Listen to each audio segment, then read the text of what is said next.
Yari-yari.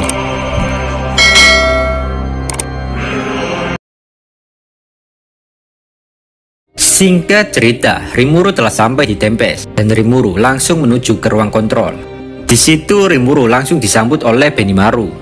Di ruang kontrol, tatapan Rimuru tertuju pada sebuah layar lebar dari rekaman langsung yang direkam oleh Gobuta. Jadi Pak, saat Gobuta balik ke Tempest, tiba-tiba rekaman siaran langsung berhenti dan lost kontak dengan Milim. Oleh karena itu, Benimaru menyuruh Gobuta balik ke sana lagi untuk merekam apa yang sebenarnya terjadi. Yang terlintas dalam benak Rimuru adalah pertarungan Milim dan Velizard sangat mengerikan, layaknya dewa yang saling menguji kekuatannya. Dengan menghela nafas putus asa, Benimaru menceritakan kejadian sebenarnya, di mana medan pertempuran sudah tertutupi es putih dan tidak ada tanda-tanda kehidupan. Dari ruang kontrol, Rimuru ingin melihat lebih jelas siapa saja yang menjadi patung es. Namun Gobuta yang lagi menunggangi Rangga, dia nggak mau mati di tengah pertarungan Milim dan Velizard. Gobuta terlalu takut mendekat. Rimuru terus memikirkan solusi untuk masalah nggak ngotak ini. Rimuru menyuruh Benimaru mengumpulkan para eksekutif yang ada untuk segera berkumpul. Dan juga Gobuta bersama Rangga harus segera kembali. Rimuru nggak mau melakukan kecerobohan yang bisa membuat bawahnya mati konyol. Menurut Rimuru, sebanyak apapun pasukan yang akan dikerahkan, nggak bakal bisa melerai pertarungan Milim dan Velizard. Rimuru terus berpikir keras dan tiba-tiba terbesit dalam pikirannya jika Rimuru pernah mendengar bahwa Ramirez dan Ki dulu pernah menenangkan amukan Milim. Rimuru pun bertanya, "Oh ya Ramirez, bisakah kau menyadarkan Milim sementara aku menahan Velizard-san?" Ramirez pun menjawab, "Apakah kau sudah gila Rimuru? Aku bisa mati anjing." Sejenak Rimuru berpikir, gak mungkin juga si cebol Ramirez bisa menghentikan amukan Milim. Tapi jika Milim dibiarkan, dunia bisa kiamat. Rimuru pun meminta bantuan Veldora. Sejenak Veldora melihat layar lebar itu. Dalam sekejap Veldora kabur dan gak mau membantu Rimuru. Veldora terlalu takut berurusan dengan kakaknya. Rimuru terus memikirkan cara untuk masalah ini. Rimuru sudah tahu batasan dirinya. Dia nggak akan bisa melerai pertarungan Milim dan Velizard. Di situ Rimuru mencoba menghubungi Gi, tapi melalui Ren. Namun balasan dari Ren terlalu lama. Akhirnya Rimuru langsung menghubungi Gi melalui telepati. Tapi sebanyak apapun Rimuru berusaha, panggilan itu ditolak Gi. Rimuru mengerti Gi bukanlah tipe orang penakut seperti Veldora. Gi emang sengaja menolak telepati Rimuru karena Gi juga banyak pikiran tentang Ivarat, Vilve, dan lain-lain. Makanya Gi gak peduli telepon dari siapapun. Gak lama setelah itu, Ren menelepon Rimuru balik. Ren mengatakan jika tuannya yaitu Gi bersedia melakukan apapun yang diinginkan Rimuru. Bersamaan dengan saat telepon itu berlangsung, Gi langsung marah-marah. Gi gak terima jika Ren bawanya begitu nurut dengan Rimuru. Sekedar ngasih informasi saja, Rimuru mulai dekat dengan Ren saat pertemuan mereka berdua di Kastil Leon. Dan Rimuru mengetahui bakat Ren sebagai pelukis handal. Ren sekarang posisinya menjadi pelukis pribadi Rimuru. Bagi Rimuru, lukisan Ren sangat menakjubkan seperti sebuah foto. Bukan hanya itu saja, Ren dapat melukis Hinata yang lagi telanjang. Dan hal ini yang Rimuru paling demen. Gue juga demen anjing. Ren mau menggambar Hinata telanjang, tapi dengan syarat harganya sangat mahal. Tanpa basa-basi, Rimuru yang emang crazy rich nggak pakai pikir lama. Ren langsung dikasih koin emas segebok, kampret lah. Di situ Rimuru menenangkan Gi jika ini bukan waktunya membicarakan hubungan Ren dengan Rimuru. Dan Rimuru ingin Gi segera ke Tempest. Gi hendak menjawab, namun Rimuru langsung menutup telepati itu. Rimuru benar-benar gak mau dunia hancur sebelum lukisan Hinata telanjang jadi. Dewa Slam satu ini memang memiliki ambisi yang besar ya guys ya. Untung gak punya titik Slam satu ini. Setelah 5 menit berselang, Benimaru sudah mengumpulkan semua para eksekutif. Gobuta dan Rangga sudah kembali dengan keadaan menggigil kedinginan. Bahkan Gi juga sudah datang ke Tempest. Kini diskusi pun dimulai. Rimuru berkata, "Minasan, aku akan mengurus Milim." Saat semua orang mendengar hal itu, entah mengapa situasi menjadi tegang. Di tengah ketegangan itu, Diablo mencairkan suasana. Fu, izinkan aku bergabung dengan Anda Rimuru sama, ucap Diablo. Rimuru pun menjawab, "Aku tahu kau kuat Diablo, tapi Milim bukanlah musuh yang bisa kau remehkan." Aku yakin akan ada lawan yang lebih cocok untukmu. Ciel juga setuju dengan pendapat Rimuru. Rimuru nggak mau lebih banyak korban dari para bawahannya. Menurut Ciel, Zekion, Benimaru ataupun Diablo ada kemungkinan bisa meninggoy jika berurusan dengan Milim atau Vel'Zad, karena lebih sulit menghentikan amukan seseorang daripada membunuhnya secara langsung. Kini pandangan Rimuru tertuju pada Gi. Rimuru meminta Gi untuk membantunya dalam masalah ini. Namun Gi malah mengeluarkan aura intimidasinya, tapi Rimuru tetap saja menatap Gi. Rimuru tidak ketakutan sedikitpun dengan intimidasi Gi. Lalu Gi berkata, "Sikapmu membuatku sedikit tersinggung, Rimuru. Kau meneleponku dan sekarang kau ingin aku membantumu. Oi, aku bukan bawaanmu, kau tahu, Rimuru." Rimuru pun menundukkan kepalanya sambil berkata, "Kumohon, Gi, bantu aku, kumohon." Saat melihat perilaku Rimuru, dalam sekejap perasaan emosi Gi sedikit mereda. Gi berkata, "Aku mengerti apa yang kau rasakan, Rimuru, tapi aku juga mengkhawatirkan ancaman yang lain." Rimuru pun menjawab, "Apakah kau membicarakan Ivaraj? Jujur saja, aku juga khawatir, tapi jika dunia ini hancur karena pertarungan Milim dan Vel'Zad, bukankah semua kekhawatiranmu itu sia-sia?" Menurut Gi, Vel'Zad sengaja membuat Milim marah karena Vel'Zad hanya ingin cari perhatian kepada Gi. Vel'Zad ingin membuktikan kepada Gi jika dirinya lebih kuat. Karena alasan itulah, Gi nggak mau menanggapi pertarungan konyol Vel'Zad. Gi yakin planet ini nggak akan hancur dengan mudah karena yang diciptakan adalah Vel'Danava. Bagi Gi, jika Filwe memang merencanakan ini untuk memancing Rimuru dan Gi agar join ke pertempuran Milim dan Vel'Zad, dan hal itu mungkin bisa membuat Ivaraj muncul. Tapi Rimuru nggak mau tahu tentang kemungkinan terburuk itu, karena Rimuru lebih khawatir dengan Carrera dan yang lainnya yang sedang berubah menjadi patung es. Rimuru nggak mau meninggalkan semua orang yang dia cintai. Saat mendengar hal itu, hati Gi luluh dan dia mau menuruti permintaan Rimuru. Akhirnya telah ditetapkan jika Rimuru dan Gila yang akan menghentikan pertempuran Milim melawan Vel'Zad. Sementara para bawahan Rimuru yang lain tetap di Tempest untuk menjaga wilayah dan juga jaga-jaga jika ada negara lain yang meminta bantuan. Namun tiba-tiba Diablo mendekat dan berkata, "Rimuru-sama, bolehkah saya membantu Anda meskipun hanya..." Sebelum ucapan Diablo selesai, Rimuru langsung memotong perkataan Diablo. Rimuru sengaja tidak membiarkan Diablo mengikutinya. Rimuru hanya ingin jaga-jaga. Karena jika Rimuru tidak bisa keluar dari situasi di sana, ataupun ada musuh seperti Zelanus, Filwe, ataupun Ivaraj yang menyerang, maka Diablo bisa diandalkan dalam situasi tersebut. Dengan adanya 3 orang terkuat yaitu Diablo, Zekion, dan Benimaru di Tempest, maka para musuh nggak bakal bisa meremehkannya. Sedangkan untuk masalah yang tersisa, Rimuru percayakan kepada Veldora. Di situ Ramirez langsung melompat ke bahu Rimuru. Ramirez meminta Rimuru untuk menjaga dan menyelamatkan Milim. Rimuru menjawab jika dia akan mengembalikan akal sehat dan membuat Milim tertawa lagi. Rimuru juga menyerahkan komando yang ada di sini kepada Benimaru. Setelah itu, Rimuru bersama Gi mulai meninggalkan Tempest.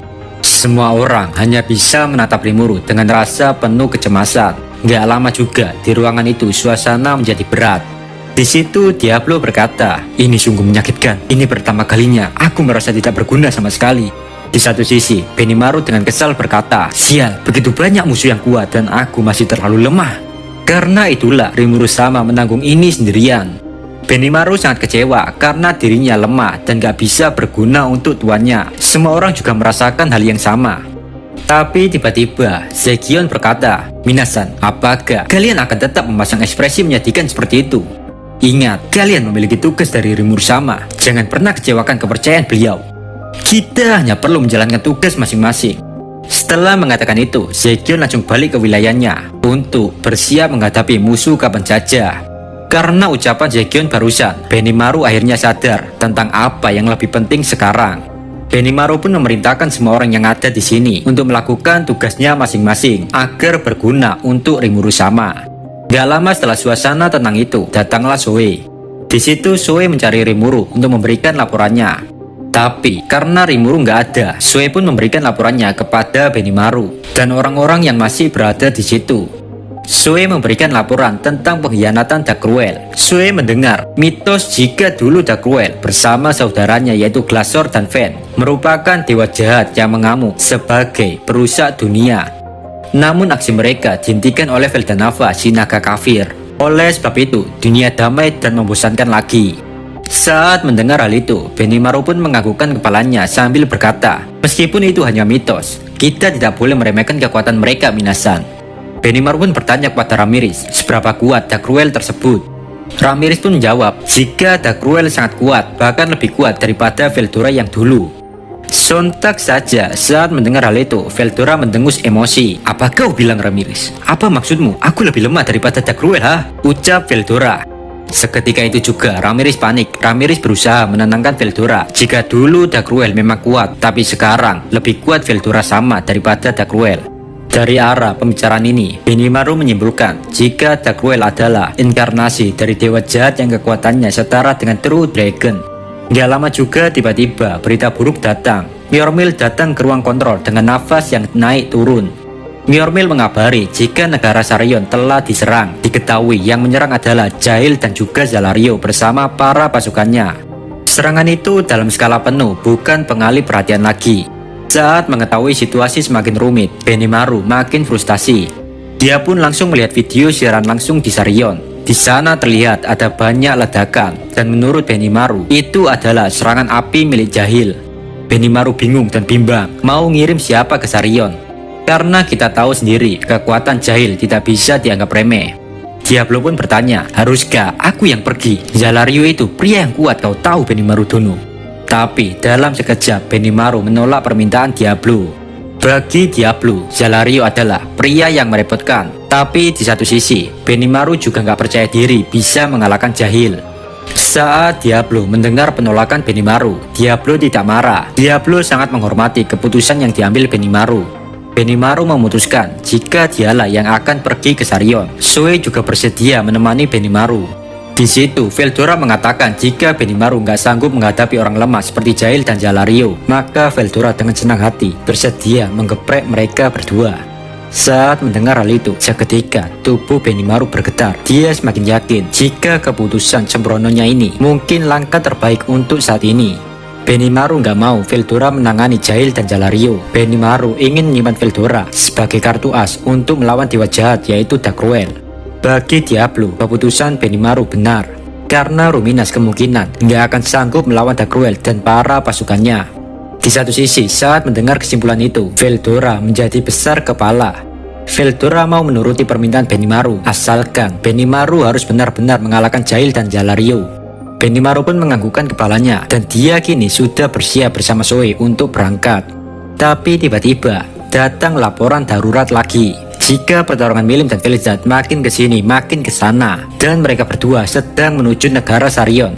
Jika hal itu terus dibiarkan, maka mereka berdua bisa menabrak pohon keramat yang melindungi Sarion. Veldora pun bertanya, apa yang sebenarnya terjadi? Apakah Rimuru dan Gi belum melakukan sesuatu? Benimaru menjawab, mungkin ini sudah direncanakan Filwe. Dari pertempuran Milim dan Felizard sudah bisa dipastikan bukan hanya Sarion yang berada dalam bahaya, tapi lebih parahnya, kota manapun bisa lenyap karena serangan Milim yang telah kehilangan kendali. Benimaru bertanya-tanya, apakah Filwe memang berencana menghancurkan dunia dengan menggunakan Milim? Diablo menjawab, menurutku, Filwe sudah benar-benar gila. Karena jika tujuan Filwe adalah menyebarkan kematian dan kehancuran, maka dapat dipastikan itu disengaja sebagai pemicu untuk memanggil Ivaraj. Benimaru sudah mentok pada pemikirannya jika dia akan berangkat ke Sarion dan mencari tempat yang layak untuk dirinya mati. Cuy, sok-sokan pesulap merah ini. Namun tiba-tiba datanglah seseorang dan itu adalah Leon. Leon keluar dari rumah sakit dan menghampiri Benimaru. Leon berkata, bawalah aku bersamamu. Bukan hanya Leon saja, Kagali juga masuk ke ruang kontrol dan dia berkata bahwa aku juga Benimaru, aku memiliki dendam kepada Jail. Di belakang Kagali ada Tears. Tears berkata, aku juga akan ikut, kita harus mengalahkan bajingan Jail itu dan segera membebaskan Footman, ucap Tears dengan meneteskan air matanya. Saat mendengar hal itu, Benimaru tersenyum dan dia menerima bantuan dari ketiga orang itu. Singkat cerita, Benimaru dan rombongan pun telah meninggalkan ruang kontrol. Gak lama setelah itu, Adeleman mengabari orang-orang di ruang kontrol jika pasukan Dark Cruel telah tiba di gurun perbatasan Ruberion. Di perbatasan itu ada sebuah tembok panjang yang telah dilindungi oleh penghalang khusus intrusi anti-monster yang tidak pernah runtuh selama 2000 tahun lamanya. Di atas tembok itu ada Adalman yang mengenakan jubah sucinya. Di situ Adalman menatap para raksasa dengan perasaan santuy dan bersemangat. Bagi Adalman, semua sesuai prediksi Rimuru sama. Jika pasukan Darkruel lebih cepat sampai di sini karena mereka menggunakan distorsi ruang melalui otoritas Mai Furuki. Tiap detik, para raksasa bermata satu kayak Dajjal. Raksasa yang memegang dua senjata di kedua tangannya, dan masih banyak raksasa-raksasa lainnya. Mereka semua perlahan makin mendekati tembok tersebut. Saat melihat pemandangan itu, Adalman berkata, "Subarasi, pemandangan yang ada di depanku membuat tulang-tulangku bergetar." Di samping Adalman ada Sion. Sion menjawab, "Kurasa pertarungan ini tidak akan mudah, Adalman. Tapi ku yakin kita pasti bisa memenangkan pertarungan ini." Sebelum itu, bolehkah aku bertanya, Adalman, apakah kau memiliki sebuah rencana? Adalman langsung menunjukkan kepada Sion para pasukannya, yaitu Immortal Legion yang berjumlah 2000 pasukan. Mereka sudah dilengkapi baju besi kualitas terbaik Tempest. Nggak hanya sampai di situ, Adalman juga memiliki pasukan lain yang berjumlah 50.000 pasukan. Di antaranya adalah tentara zombie 10.000, tentara tulang 20.000, pemanah tulang 10.000, kesatria tulang 10.000, tulang-tulang semua. Meskipun mereka berjumlah 50.000, tapi mereka adalah individu yang sangat lemah, yang kekuatannya sekitar peringkat D. Untungnya mereka sudah dilengkapi armor dan senjata api terbaru. Saat melihat hal itu, Sion menyipitkan matanya dan dia bertanya, "Oi Adalman, dari mana kau mendapatkan semua ini?" Sion di sini heran karena Adalman memiliki armor dan senjata yang bisa dibilang modern gitu, Pak. Bagi Sion, Adalman hanyalah seorang junior. Jadi harusnya Sionlah yang lebih layak diberi semua itu untuk para pasukannya. Adalman pun menjawab, jika semua ini dia dapatkan dari penyerangan Kekaisaran Timur ke dalam labirin. Dan juga Adalman di dalam labirin, dia tidak hanya bermain-main, tapi dia juga rajin mengumpulkan material yang berkualitas tinggi dengan mengalahkan golem besi di dalam labirin. Material itu langsung dijual Adalman untuk membeli peralatan pertempuran yang berkualitas demi meningkatkan kekuatan pasukannya. Saat mengetahui kekayaan Adalman dan kepintaran Adalman dalam mengelola keuangan, Sion merasa iri. Di antara petinggi Tempest yang lain, Sionlah yang paling kismin. Sementara Benimaru dan Zoe sudah memiliki penghasilan uang sendiri yang jumlahnya cukup fantastis dan bisa memperbarui semua peralatan para pasukan mereka masing-masing. Bahkan perlu kalian ketahui, Kadalcep Mega Biru bisa dibilang cukup kaya, Pak. Penghasilannya didapatkan bersama Vesta tentang penelitian mereka. Bahkan nih, gua dengar-dengar Bawahan Gabiru juga dibayar UMR. Wow, bagaimana? Apakah kalian juga ingin menjadi bawahan Gabiru? Kalau iya, tulis saja di kolom komentar. Nanti gua bilangin ke orangnya. Sion terus memikirkan cara gimana mendapatkan uang banyak biar bisa ke Adalman. Nggak lama Ultima datang di samping Sion. Ultima berkata, "Kau tidak perlu khawatir Sion, kau bisa mencurinya dari musuhmu." Sontak saja, Sion langsung bahagia. Dia akhirnya menemukan jalan keluar dari semua permasalahannya. Di situ Adalman berkata, "Sion Dono, mari mulai rencana penyerangan kita." Sion pun menganggukkan kepalanya dan mengizinkan Adalman untuk segera menyerang. Pertempuran pun akhirnya dimulai. Pasukan Adalman mulai menggunakan rudal untuk menyerang. Darkruel yang melihat hal itu, dia sedikit frustasi karena undead rendahan bisa membunuh para pasukannya semudah itu. Glazor pun bertanya kepada Darkruel, "Jadi, apa yang akan kau lakukan, One-chan?" Darkruel pun menjawab, "Wahahaha, sudah lama aku tidak bersemangat seperti ini." Bagi Darkruel, serangan musuh yang tadi memang membuatnya frustasi, tapi itu tidak menjadi masalah serius untuk Darkruel.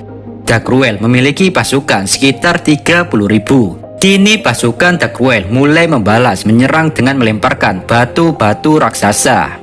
Meskipun itu hanya batu, dampak dari serangan itu sangat-sangat mengerikan dan gak masuk akal. Serangan itu menghujani pasukan Adalman dan tembok panjang Ruberion. Alhasil beberapa pasukan Adalman menjadi lenyap dan tembok panjang Ruberion rusak parah. Tapi di satu sisi tembok itu masih berdiri kokoh. Darkruel masih terus mengamati medan pertempuran dengan tenang. Darkruel nggak mau meremehkan musuhnya lagi. Karena dari kejadian sebelumnya, Dagruel tuh udah yakin jika Rimuru nggak bakal bisa mengalahkan Mikael. Tapi kenyataannya malah sebaliknya.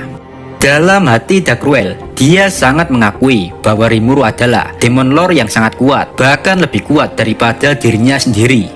Di satu sisi, pasukan Adalman terus menyerang pasukan Dagruel dengan senjata api mereka yang bisa menyerang dari jarak jauh. Beberapa pasukan Dagruel yang emang masih amatiran dan lemah, mereka nggak bisa menahan serangan itu. Otomatis pasukan Dagruel makin banyak korbannya. Dagruel yang melihat hal itu, dia berkata, "Yari, aku benar-benar meremehkanmu Rimuru. Aku tidak pernah menyangka prajurit tercintaku bisa dikalahkan oleh sekelompok undead rendahan." Sambil mengatakan itu, Dagruel tiba-tiba mengingat kenangan lamanya. Dagruel tidak memiliki dendam ataupun kebencian kepada para Octagram. Namun dalam jiwanya, ingatan dewa jahat membuat dirinya membara dan menginginkan masa kejayaannya dulu. Di saat Dagruel memikirkan hal itu, Dagruel baru ingat jika Ruminas adalah tersangka pembunuhan salah satu teman terdekatnya, yaitu Twi'lek. Dan alasan itulah yang membuat Dagruel makin yakin untuk tidak menghentikan penyerangan ini. Sejenak Dagruel melihat dengan mata kepalanya sendiri ada ketiga putranya di medan pertempuran ini. Dagruel heran dan dia bertanya-tanya bagaimana para putranya bisa bertarung sementara mereka hanyalah seorang pria yang dimanjakan oleh kekuasaan. Dagruel sangat menyayangi ketiga putranya. Oleh sebab itu, dia tidak melatih mereka apapun agar para putranya tidak menanggung nasib yang dia jalani. Dagruel ingin anak-anaknya bebas memilih jalan hidup mereka. Fan yang ada di samping Dagruel, dia bertanya, "Oni-chan, apa yang harus kita lakukan pada putramu?" Dagruel tanpa ragu menjawab, "Jika mereka berdiri sebagai musuh, maka kita akan mengajar mereka tanpa ampun." Meskipun Dagruel berkata seperti itu, namun dalam hatinya Dagruel berharap para putra-putranya sudah bertambah kuat. Di lain cerita, saat para bawahan Adalman sudah mulai bertarung, Xion mulai melakukan briefing kepada para pasukannya. Di situ Xion bertanya, "Apakah kalian mengerti apa yang harus dilakukan?" Para bawahan Xion pun menjawab, "Kami akan mengambil semua senjata, armor, dan perlengkapan lainnya dari musuh dan menjadikannya milik kita sendiri, Xion-sama." Xion yang mendengar hal itu, dia tersenyum puas. Suara dalam hati Xion berkata, "Wahahaha, aku juga tidak akan kalah darimu Adalman." Di situ, Kobuzo bertanya kepada ketiga anak Dagruel, "Apakah kalian yakin melakukan ini? Jika kalian ingin kembali, inilah waktunya." Xion juga mendukung apa yang diucapkan Kobuzo. Namun, ketiga anak Dagruel malah tertawa. Mereka sudah membulatkan tekadnya demi hari ini, demi melawan rasnya sendiri. Lalu Xion bertanya kepada anak-anak Dagruel tentang saudara-saudara yang dimiliki Dagruel. Mereka pun mengatakan jika para saudara ayahnya yang bernama Fan adalah orang yang sangat jahat sehingga sampai disegel. Saat mendengar hal itu, Xion menyimpulkan jika Dagruel beserta para saudaranya merupakan sebuah ancaman yang tidak bisa diremehkan. Ultima juga mengatakan jika Dagruel itu musuh yang sangat kuat, bahkan Ultima kesulitan saat melawan orang itu. Xion terus berpikir apakah dia bisa menang melawan Dagruel atau enggak.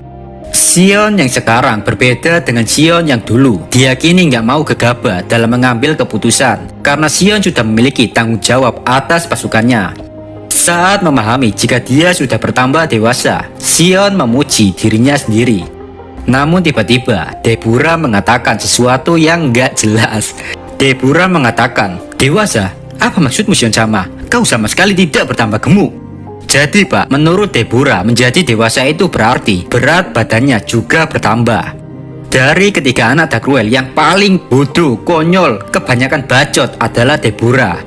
Sontak saja saat mendengar hal itu, Xion tersenyum sambil mengepalkan tinjunya dan langsung meninju perut Deborah.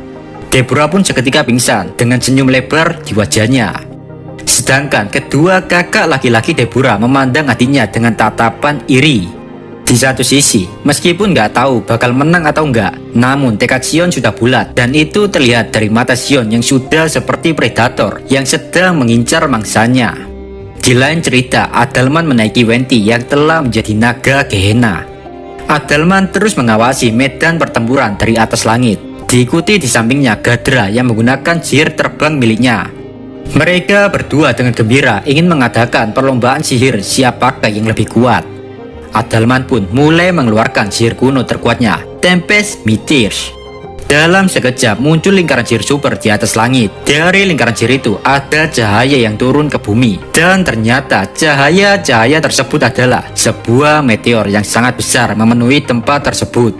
Tidak peduli berapa banyak Titan yang menyombongkan kekuatan Ultra Speed Regeneration mereka, itu semua tidak ada artinya. Mereka para raksasa tidak bisa lari atau bersembunyi dari meteor itu. Dampak dari meteor itu menyebabkan ledakan yang sangat besar. Dan dalam sekejap 30% pasukan Darkruel lenyap. Adalman berkata, "Kau lihat Gadra, akulah pemenangnya." Namun Gadra menganggap hal ini biasa aja, nggak ada spesial-spesialnya. Di bawah didikan Diablo, Gadra ingin mencoba sesuatu yang lebih besar daripada sihir Adalman. Gadra berkata, "Adalman, perhatikan ini, akan kutunjukkan esensi sihir yang sesungguhnya." Gadra memanfaatkan sepenuhnya hadiah tertinggi Grimoire, inti dari sihir gelap yang diajarkan oleh Diablo dan Ultima. Gadra mengungkapkan pengetahuan tentang asal-muasal sihir yang bahkan Adalman tidak tahu. Di situ Gadra berkata, "Rasakanlah penderitaan abadi, Parade Nihilistik." Seketika itu juga lingkaran sihir yang sangat besar muncul dari tanah dan juga dari langit. Seolah-olah penghubung antara tanah dan langit muncul kegelapan yang bisa melenyapkan siapapun di dalam area tersebut. Ini adalah sihir mengerikan yang dapat memakan target dengan kekosongan yang keluar dari neraka. Saat melihat hal itu, Gadra tertawa terbahak-bahak. "Wahahaha, lihatlah itu Adalman, sihir ini hebat bukan?" Namun Adalman menjawab, "Lihat-lihat matamu. Apakah kau tahu jika sihirmu gagal dan lepas kendali, kau bisa saja membunuh rekan-rekan kita. Bahkan dunia juga bisa musnah Bagayaru." Gadra pun menjawab, "Ya maaf, kan gua cuma pengen pamer aja man Adalman." Saat mendengar alasan kekanak-kanakan Gadra, Adalman hanya bisa menghela nafas panjang. Adalman gak mau mempermasalahkan hal ini karena ujung-ujungnya mereka berdua bisa memusnahkan pasukan Darkruel, kurang lebih setengahnya. Dan itu bisa disebut sebuah awal pertempuran yang sangat baik. Walaupun telah kehilangan banyak pasukannya, Darkruel tidak menunjukkan ekspresi ketakutan sedikit pun. Dia masih tenang. Namun saat melihat sihir yang digunakan Gadra, yaitu Parade Nihilistik, ekspresi Darkruel berubah. Bagi Darkruel, sihir itu bisa menembus bahkan merusak kemampuan mutlak Magic Player yang dimiliki oleh para raksasa. Darkruel menduga jika yang telah mengeluarkan sihir ini adalah Ultima, karena hanya para iblis primordial saja yang mengetahui tentang sihir ini. Sihir Gadra masih aktif dan terus memakan korban jiwa. Darkruel mengangkat tangannya ke langit, lalu dia melepaskan kekuatannya. Dalam sekejap, sihir Gadra hilang tanpa sisa. Di satu sisi, pasukan Darkruel terus bergerak maju. Mereka tidak peduli dengan kematian rekan raksasanya. Mereka tidak memiliki rasa takut sedikit pun. Mereka mempunyai rasa kepercayaan dan kesetiaan sepenuhnya kepada Darkruel. Sementara itu, Gadra dan Adalman, mereka berdua hampir tidak bisa mempercayai yang ada di depan matanya. Di mana sihir yang sangat OP seperti itu bisa dengan mudah dihilangkan oleh Darkruel, dan itu nggak masuk akal menurut mereka berdua. Adalman dan Gadra sudah terlalu banyak menggunakan mana sihirnya. Mereka berdua pun memilih untuk mundur dan segera melaporkan tentang ini semua kepada Sion. Saat Sion menerima laporan itu, Sion bertanya-tanya apa yang harus dia lakukan. Sion sendiri juga sudah menyaksikan sihir Adalman dan Gadra, dan Sion sudah mengambil kesimpulan jika perang ini akan segera selesai dengan kemenangan, tapi nyatanya tidak sesuai ekspektasi. Kini 2 jam telah berlalu sejak dimulainya pertempuran. Semua pasukan Darkruel sekarang hanya tersisa 10.000 pasukan. Tapi pasukan tersebut adalah pasukan yang sudah terlatih dan terkuat. Bisa dibilang pasukan elit lah. Mereka dengan barbar terus bergerak, namun pasukan Adalman mengepung mereka. Dan tentu saja para pasukan Adalman berhasil dikalahkan dengan mudah. Pada dasarnya pasukan Adalman udah mati dan sekedar hanya pion. Tujuan pasukan ini bukan untuk menang, melainkan hanya mengurangi kekuatan musuh. Pasukan utama yang sebenarnya adalah pasukan milik Sion, yaitu Yomigaeri dan Kesatria Berdarah atau Bloody Snake milik Ruminas yang dipimpin oleh Louis Valentine. Nggak lama para Kesatria Berdarah mulai memasuki medan pertempuran dengan perasaan gugup, nervous. Pasukan Sion juga sudah mulai bersiap. Bagi Sion, meskipun pasukannya ikut berperang, mereka nggak akan menang melawan para raksasa karena mereka juga kalah jumlah. Saat mengetahui hal itu, Sion ingin turun ke medan pertempuran. Bagi Sion, dia bisa mengalahkan 10 orang sekaligus. Tapi tiba-tiba langkah Sion terhenti karena saat itu dia melihat Adalman yang sudah pulih dan menaiki Wenti yang jadi naga Gehenna. Sion bertanya kepada Adalman, "Apakah kau memiliki rencana lain, Adalman?" Adalman pun menjawab, "Yuhuhuhu, aku tidak tahu, Sion-san, tapi lihatlah sendiri." Setelah mengatakan itu, Adalman langsung berangkat ke medan pertempuran. Dari atas langit, Adalman mengaktifkan sihir nekromansi. Dalam sekejap saja, Adalman berhasil membangkitkan 2000 pasukan raksasa yang telah mati untuk menjadi pasukannya yang rata-rata tinggi mereka adalah 4 meter. Pasukan itu disebut Dead Giant. Mereka akan terus bangkit selagi Adalman masih memiliki mana sihir, dan juga pasukan ini bisa dilenyapkan sekaligus dengan instant kill. Sion yang melihat hal itu, dia berkata, "Sugoi, aku tidak menyangka kau memiliki rencana seperti ini." Gadra dan Louis juga bangga dengan kemampuan Adalman tersebut. Sejenak Louis kesal saat dia mengingat kejadian dulu di mana 7 Luminaris telah melakukan hal yang tidak manusiawi pada Albert dan Adalman. Dulu Adalman dan Albert sangat terkenal. Mereka berdua adalah seorang jenius. Adalman si jenius sihir suci, sedangkan Albert kesatria suci terhebat sepanjang masa. Keduanya telah memenuhi syarat untuk menjadi seorang pahlawan. Kejeniusan mereka membuat orang-orang di sekitarnya merasa iri, terutama Seven Luminaris. Seven Luminaris merasa terancam dengan keberadaan Adalman dan Albert yang bisa menggeser posisinya. Pada akhirnya, Seven Luminaris menjebak Adalman dan Albert dengan misi yang telah mereka rancang untuk membuat Adalman dan Albert mati. Kini di medan pertempuran, terlihat Albert melawan saudara Dagruel yaitu Glesor. Glesor membawa 2 pedang sekaligus. Dia memiliki tinggi sekitar 2 meter. Lumayan tuh, tinggi segitu nyolong mangga tetangga. Meskipun dalam hal jumlah Magicule, Glesor lebih rendah daripada Dagruel, tapi ketangkasan Glesor dalam berpedang bisa dibilang setara dengan Kiritot atau Zoro lupa pulang. Di sisi yang lain, Albert juga merupakan pendekar pedang yang tidak bisa diremehkan. Meskipun Albert kalah tinggi dan kalah besar titiknya, dengan tubuhnya yang besar tidak membuat gerakan Glesor melambat. Dia sangat cepat dan sangat ganas dalam memainkan pedangnya.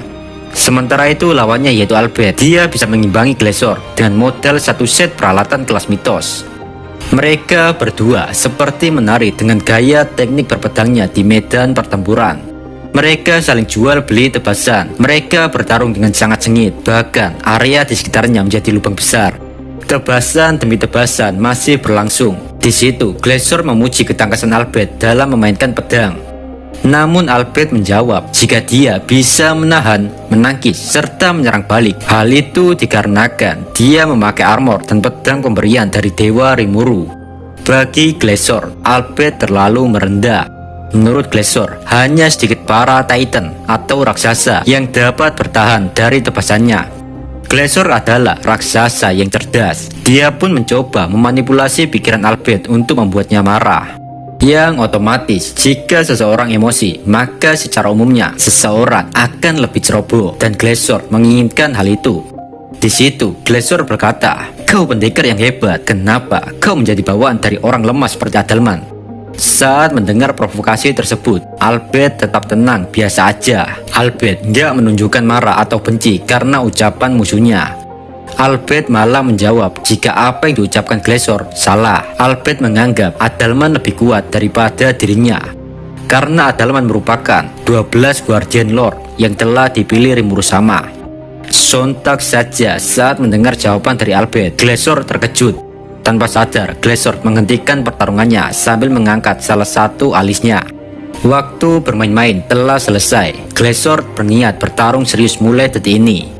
Kekuatan besarnya yang sengaja dikunci pada kedua pedangnya kini telah dilepaskan. Kedua pedang itu menyatu dengan tubuh Glesor. EP Glesor yang tadinya kurang dari 2 juta kini menjadi 10 juta. Albert yang menatap kejadian gak normal itu hanya bisa menegakkan lidahnya. Meskipun harapan menang hampir mustahil, tatapan mata Albert seolah dirinya tidak ingin menyerah. Di saat itu, Sion bersama ketiga anak Tagruel masih menatap pertarungan Albert dan Glesor dengan perasaan kagum. Tapi tiba-tiba pandangan Sion beralih pada pertarungan yang lain. Sion melihat ada sebuah kilatan cahaya perak. Dan di setiap cahaya perak itu, pasukan The Giant Adalman terhempas begitu saja ke langit dan lenyap. Yang melakukan hal itu adalah saudara Tagruel, yaitu pria berambut hijau seperti cosplay Dragon Ball. Dia bernama Fen. Fen memiliki tinggi sekitar 3 meter. Di tubuh Fen ada rantai yang berlapis-lapis dengan aura yang sangat mengerikan. Itu adalah rantainya kakek Sugiono yang disebut rantai Gleipnir. Nggak usah gua jelasin rantai ini, karena di volume sebelumnya udah gua jelasin panjang lebar ya guys ya. Hari ini aku akan bersenang-senang, ucap Fen sambil terus menghabisi pasukan The Giant. Bagi Sion, Fen lebih kuat daripada Tagruel. Bahkan bisa dibilang Fen setara dengan Veldora maupun Velgryn. Sion merasa merinding hanya dengan melihatnya saja. Naluri Sion berkata, jika Fen adalah orang yang berbahaya. Sion bertanya kepada para anak Tagruel tentang Fen, tapi Deborah malah mengatakan, Haraheta. Sion yang mendengar hal itu, dia langsung meninju perut Deborah sambil berkata, bagaimana, kau sudah kenyang kan sekarang? Ultima yang ada di samping Sion, dia bertanya, apa yang akan kita lakukan Sion? Haruskah kita mundur? Sejenak Sion merenung sambil menatap tanah. Usulan Ultima benar, mereka tidak akan mampu menandingi Fen. Tapi jika mereka mundur, hal itu sama saja mengecewakan tuannya, yaitu Rimuru. Lalu Sion tersenyum dan dia menatap Ultima. Sion bertanya balik ke Ultima, siapa yang akan kau pilih menjadi lawanmu Ultima? Ultima dengan perasaan senang menjawab, aku menyukaimu Sion-san. Aku tahu kau tidak akan lari dari medan pertempuran. Aku akan melawan Fen dan kau yang akan melawan Tagruel. Louis yang mendengar pembicaraan itu, dia tersenyum sambil berkata, wah, sepertinya bahwa Demon Lord Rimuru tidak memiliki rasa takut ya.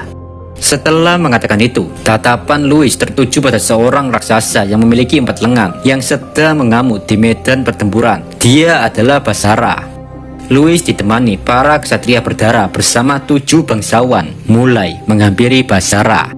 Di pertarungan yang lain, bagaikan badai pasir yang memporak-porandakan medan pertempuran, Fen menari menggunakan rantainya. Fen semakin menggila di medan pertempuran.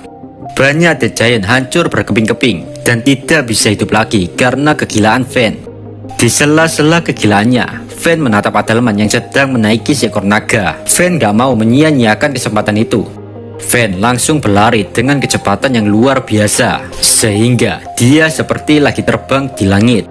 Dalam sekejap saja, Fen sudah berada di dekat Adalman. Dengan menggunakan rantainya, Fen berhasil menangkap Venti, si naga domino Island. Fen yang sudah menjerat Venti, dia langsung membanting Venti ke tanah. Seketika itu juga, Venti tidak sadarkan diri. Sedangkan Adalman, ya dia kabur lah anjing. Adalman sadar diri jika dia nggak bakal bisa menang melawan Fen. Namun Fen gak mau melepaskan Adalman begitu saja. Fen berkata, oi, mau kemana kau? Terimalah ini dan matilah dengan tenang. Setelah mengatakan itu, Fen langsung melancarkan bogem pemusnah biji kejantanan. Seketika itu juga, Adalman melindungi dirinya dengan banyak penghalang. Tapi semua usahanya percuma. Adalman terlempar ke tanah, bahkan sampai berguling-guling. Semua orang kaget dengan hal itu. Dalam sekejap, medan perang menjadi hening. Kini Fen mengendalikan medan pertempuran. Di saat Fen ingin menghancurkan Adalman untuk menjadi butiran debu, tiba-tiba Ultima datang di situ. Ultima mengenalkan dirinya. Maaf mengganggu pertarunganmu. Izinkan aku memperkenalkan diriku. Aku sang Painlord Ultima. Dan kau siapa? Fen pun menatap jijik Ultima. Fen menjawab, namaku Fen. Aku tidak perlu mengingat namamu karena kau akan mati di sini, bocil laknat. Setelah basa-basi busuk itu, pertarungan mereka berdua pun dimulai. Di situ, tanpa basa-basi, Ultima mengeluarkan sihir nuklir, yaitu Nuclear Cannon yang sudah diperkuat dengan skill ultimate Poison King Samael. Tapi Fen tidak bergerak dari tempatnya, dan anehnya, serangan itu nggak berpengaruh pada Fen, seolah-olah sihir itu lenyap sebelum mengenai Fen. Dengan tatapan merendahkan, Fen berkata, "Wahahaha, memang sulit ya menjadi orang lemah. Ngopimu kurang pahit, mainmu kurang jauh dek," ucap Fen. Saat mendengar bacotan busuk itu, Ultima tidak terprovokasi. Dia tidak emosi sama sekali. Ultima terus memahami situasi pertarungan. Ultima pun memiliki spekulasi. Jika sihir tidak bekerja pada raksasa kuat seperti Fen atau yang lainnya, Saat mengetahui hal itu, Ultima merasa informasi ini harus segera diberitahukan kepada Ruminas. Sementara itu, di sisi yang lain, Xion masih berada di atas tembok panjang untuk mengawasi pergerakan Dagruel. Sejauh mata memandang, Xion tidak bisa menemukan keberadaan Dagruel yang tiba-tiba menghilang. Seketika itu juga terdengar suara goib dari belakang Xion, dan itu adalah Dagruel. Dagruel berkata, "Kau terlalu meremehkanku, Xion." Saat mendengar suara goib itu, Xion menghadap ke belakang dan bertanya, "Bagaimana bisa kau berada di belakangku?" Dagruel pun menjawab, "Simpel saja, jika kau tidak bisa melihat langkahku, kau tidak pantas menjadi lawanku, Xion." Anehnya, Xion gak sadar diri jika dia sedang diremehkan. Dia gak kena mental sama sekali. Xion berkata, "Apakah kau yakin, Dagruel? Aku Xion, sang warlord, sekretaris paling montoknya Demon Lord Rimuru, akan membuktikan kelayakanku menjadi lawanmu." Sambil mengatakan itu, Xion mengangkat pedangnya ke arah Dagruel. Untuk meningkatkan kekuatannya, Xion juga mengaktifkan unique skill miliknya, yaitu Cook. Xion berteriak, "Minasan, menyingkirlah dari sini." Gadra yang mendengar hal itu, responnya langsung satset. Gadra menggiring semua orang untuk menyingkir agar tidak menghambat pertarungan Xion. Karena semua orang sudah menyingkir dari sekitarnya, Xion langsung bergerak ke arah Dagruel sambil mengayunkan pedangnya. Namun pedang Xion tidak bisa mencapai tubuh Dagruel. Pedang itu seolah-olah tertahan oleh sesuatu yang tak terlihat, dan itu adalah aura pertempuran milik Dagruel. Xion tidak percaya serangannya tidak bisa menyentuh Dagruel. Dari sini sudah terlihat betapa jauh jarak kekuatan di antara mereka. Di situ Dagruel berkata, "Apakah kau belum sadar? Cepatlah menyingkir dari hadapanku, Xion. Aku hanya ingin melawan Ruminas." Namun Xion tidak peduli. Dia masih saja keras kepala dan ingin menantang Dagruel lagi. Xion terus-menerus menebas Dagruel dengan pedangnya. Tapi sekuat apapun Xion berusaha, serangan Xion tidak bisa menggores kulit Dagruel. Dagruel berkata, "Sudah kubilang, kau itu lemah. Jadi cepatlah menyingkir dari hadapanku." Saat mendengar ucapan Dagruel tersebut, Xion tiba-tiba tidak bisa bergerak. Di satu sisi, Dagruel perlahan mulai berjalan mendekati Xion dan langsung meninjunya. Seketika itu juga, Xion terhempas dan menabrak tembok panjang sehingga membuat tembok runtuh. Meskipun terluka, tapi Xion masih tersenyum karena tiba-tiba muncul sebuah lingkaran sihir di kaki Dagruel. Di saat yang sama tercium bau-bau bunga mawar dan muncullah seorang kimcil. Dia adalah Ruminas. Di situ Ruminas langsung mengaktifkan jebakannya. Ruminas berkata, "Matilah, Century Desecration." Ini adalah sihir dari kristalisasi doa-doa orang-orang yang percaya pada Ruminas. Jadi sistem sihir ini, semakin banyak orang yang percaya padanya, maka semakin gak ngotak pula sihir milik Ruminas. Dalam sekejap, sihir ini langsung mengenai Dagruel. Saat melihat hal itu, Ruminas berkata, "Kau terlalu sombong, Dagruel. Tidak peduli sekuat apapun dirimu, kali ini kau pasti mati, Dagruel." Perlu kalian ketahui, Ruminas selalu memperhatikan medan pertempuran untuk menunggu timing yang pas demi memusnahkan musuhnya. Ruminas tahu jika dia berhadapan langsung dengan Dagruel, maka dia nggak akan bisa mengalahkan Dagruel. Oleh sebab itulah, Ruminas dengan sabar menantikan momen ini. Saat ini Ruminas sangat lega karena kesabarannya membuahkan hasil. Nggak lama setelah serangan Ruminas selesai, hal yang tidak terduga terjadi. Dagruel tidak terluka sama sekali. Sontak saja Ruminas terkejut melihat hal tersebut karena sihir kuat yang dia keluarkan tidak berarti apa-apa di hadapan Dagruel. Di situ Dagruel berkata, "Kau benar, Ruminas. Aku terlalu sombong dan ceroboh. Tapi itu tidak masalah karena seranganmu tidak dapat melukaiku dan kini giliranku untuk menyerangmu, Ruminas. Bersiaplah atau kau akan mati." Di satu sisi, Adalman mulai terbangun dari pingsannya setelah terkena bogem dari Ven. Adalman heran kenapa tulang hidup seperti dirinya bisa terluka parah hanya karena satu serangan. Tulang di sekujur tubuhnya retak dan jubah sucinya berlumuran tanah. Kini Adalman mulai bangkit. Dia menatap pertarungan Ultima melawan Ven. Ultima terus menyerang Ven dengan bogemnya hingga Ultima kelelahan. Padahal Ultima tahu sendiri resiko pertarungan jarak dekat, yaitu jika Ultima terkena satu saja pukulan Ven, bisa dipastikan Ultima tidak akan sanggup untuk berdiri lagi. Di satu sisi, saat tubuhnya dipukuli Ultima, Fen tidak merasakan rasa sakit sama sekali. Fen mencoba membalas tinju Ultima, tapi karena Ultima terlalu lincah, tinju Fen tidak pernah mengenai Ultima. Dari sini Adalman sadar jika raksasa pada tingkat tertentu seperti Fen bisa membatalkan serangan sihir lawan mereka dengan seenak jidatnya. Adalman yang sudah mengetahui jika Ultima sudah mencapai batasnya, Adalman pun menghampiri Venti. Awal pembicaraan, Adalman basa-basi busuk dulu, tanya kabar. Dan diketahui Venti sudah baik-baik saja dan berubah ke wujud manusianya. Itu adalah kemampuan Venti yang bernama Super Recovery, yang dapat dia gunakan sehari sekali, yang efeknya untuk menghilangkan semua luka berat di tubuhnya.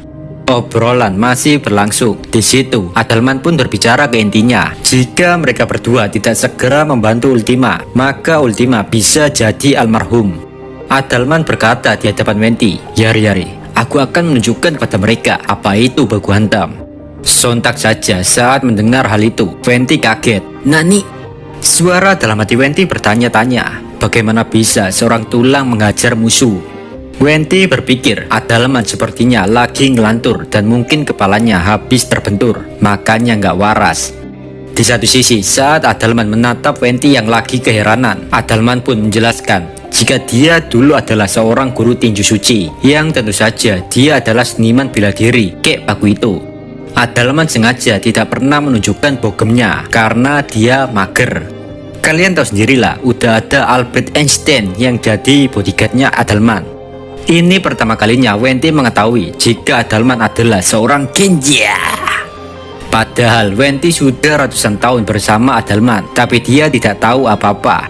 Sejenak Venti masih bingung, karena walaupun Adalman seorang seniman bela diri, bukankah mustahil tulang meninju seorang raksasa yang dianggap dewa jahat? Hal itu sungguh nggak masuk akal bagi Venti. Adalman pun menjelaskan jika dia bisa melakukan ritual sesat agar Venti dan Adalman bisa bersatu dalam satu tubuh. Venti nggak percaya tentang ritual ngibul tersebut. Venti hendak bertanya, tapi Adalman tanpa basa-basi memulai ritual sesat itu. Dalam sekejap Adalman merasuki tubuh Venti. Namun dalam kasus ini berbeda. Pada umumnya orang kerasukan yang dirasuki dia tidak sadar, tapi di sini Venti masih sadar. Cuma yang mengendalikan tubuhnya hanyalah Adalman.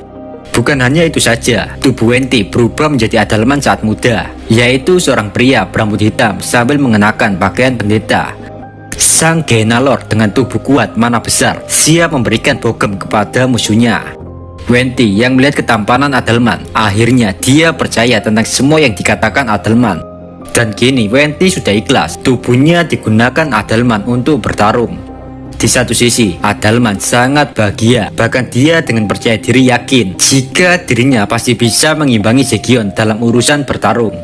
Senyuman menakutkan terpancar dari wajah Adalman, tapi tetap saja Fen adalah musuh yang tangguh, menganggapnya remeh sama saja bunuh diri.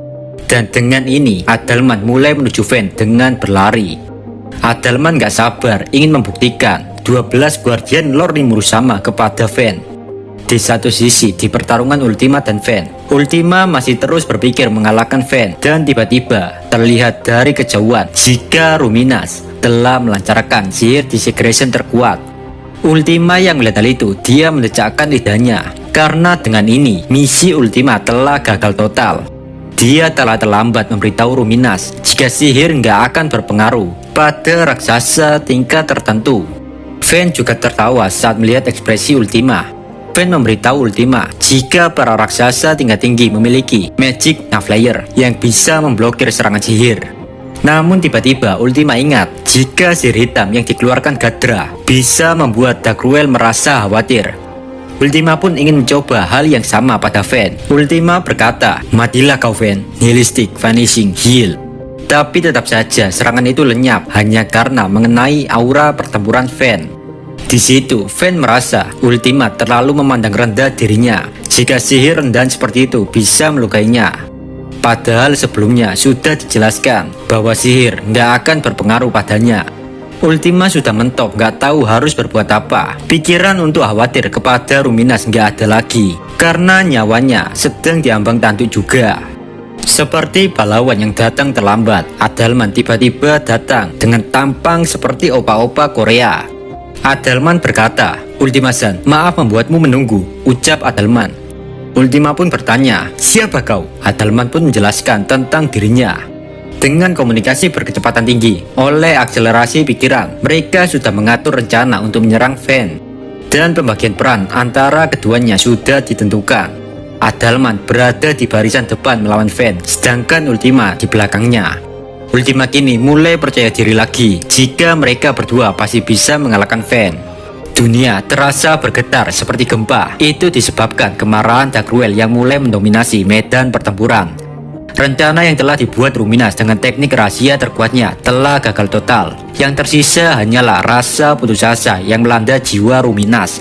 Di pertarungan yang lain, yaitu pertarungan Glazord melawan Albert, mereka masih jual beli tebasan. Mereka terlihat seimbang.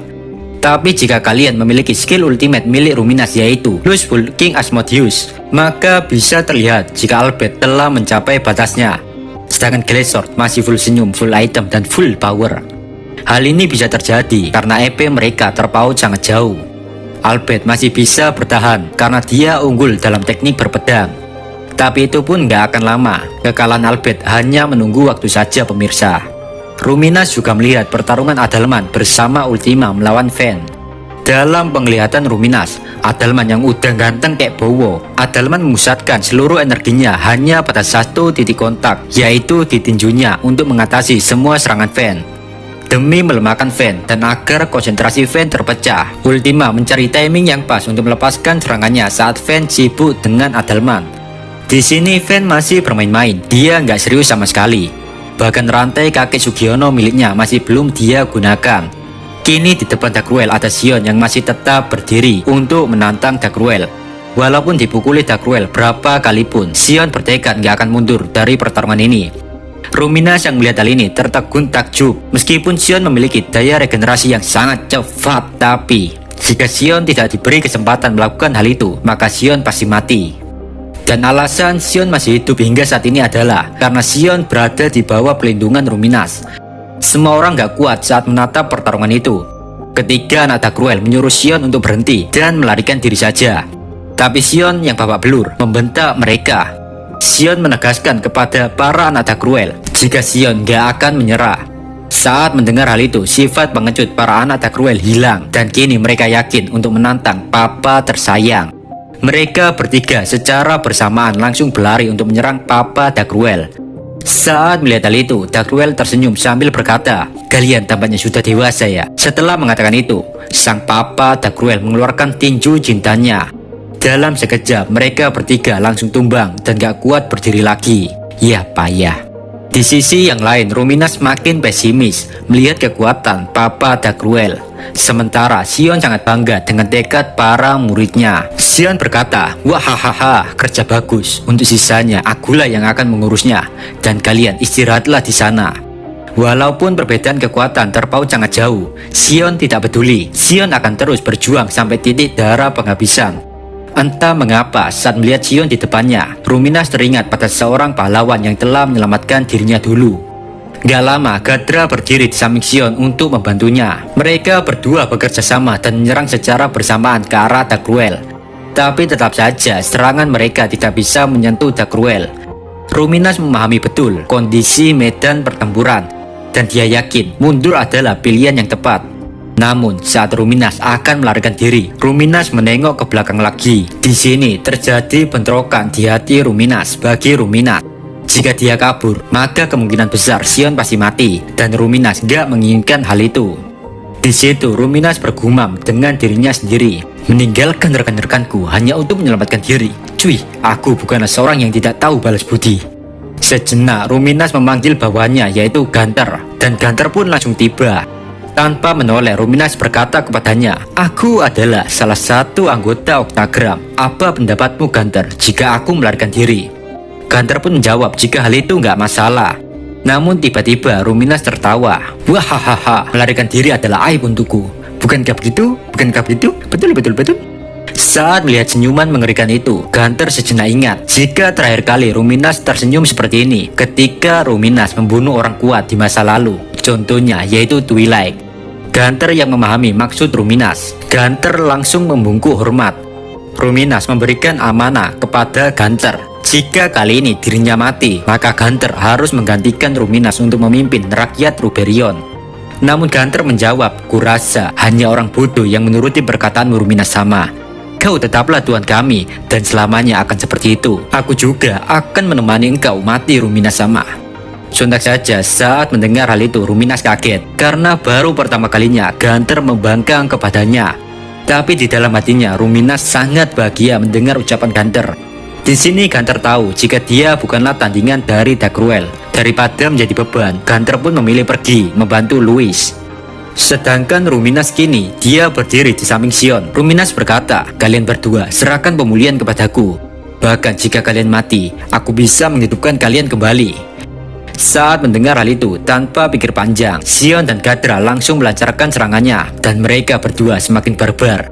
Di sini Gadra telah berinkarnasi menjadi ras iblis logam. Dari pengalaman pertarungan sebelumnya, Gadra sudah mengerti jika sihir nggak akan berpengaruh pada Dark Ruel. Tapi itu berbeda jika sihir dipakai memperkuat tubuhnya untuk bertarung secara langsung. Karena kejeniusannya ini, serangan Gadra berhasil meskipun masih belum bisa melukai Dark Ruel. Pola serangan masih terus sama. Saat Sion dijatuhkan Dark Ruel, Gadra maju menggantikannya, dan saat Gadra dirobohkan, maka Sion dengan cepat mengambil alih. Walaupun begitu, Dark Ruel tidak menunjukkan tanda-tanda dia kelelahan. Tidak peduli berapa banyak luka yang diderita Sion, Sion terus berdiri lagi dan lagi. Dia percaya bahwa Ruminas akan menghidupkannya kembali, bahkan dari kematian sekalipun.